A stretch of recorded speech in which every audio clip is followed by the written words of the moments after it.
A really easy way to get onto somebody's radar on Instagram, if this person is on Instagram, is just show them that you've been tuning in. Screenshot their podcast, put it to your story and say, great podcast from @Joe Polish with the @I Love Marketing Network, or @Brittany Anderson with Street Financial, or whatever it is.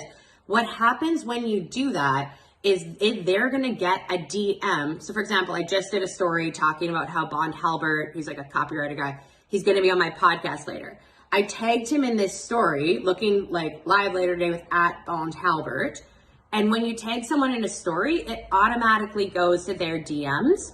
So it just shows them that, hey, you're tuning in, you like what they're doing, you're going a little bit above and beyond, and you're genuinely interested in what they're putting out there at the moment. This is legit how I got that first client that ran that huge mastermind. I would just listen to his podcast. I liked his stuff. So I would screenshot it and say, great podcast. And I would tag him in it. We had like this 6-month conversation over DM that ended in us doing some work together.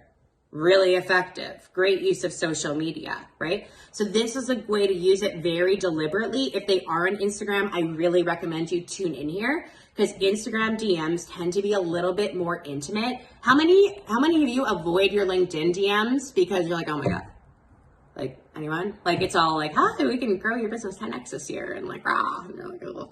So Instagram DMs a little more intimate. There's a reason why like Lewis Howes and Gary Vee, all of them still manage their own Instagram, because it is their direct connection with their audience. So if they are on Instagram, highly suggest you utilize this tool. I've done stuff sometimes where I've done like 12 different stories over the course of 2-3 months before tagging them. So it's like, Ella mentioned you in her story, Ella mentioned you in her story, Ella mentioned you in her story, before they even noticed. And then they're kind of like, oh, whoa, hey, like, thanks for the shout out. It's like, what's up? Like, and then they see it. So don't be afraid to be consistent with it if it's somebody that you really want to connect with.